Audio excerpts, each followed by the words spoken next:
هنا بعمل سلطة عدس أبو جبة. هذه العدس حطيت كوب عدس، طبعا غسلتهم ونظفتهم، بعدين سلقتهم.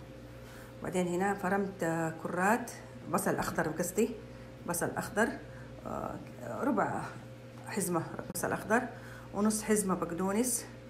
أحط نص حزمة بقدونس. خدي شيلي هذا.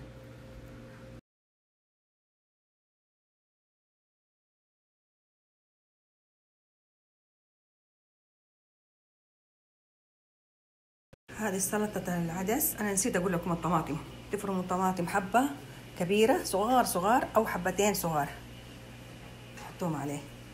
بعدين على الوجه الزينة تحطوا رمان، تحطوا اسمه ربي خبز مقمر على التزيين.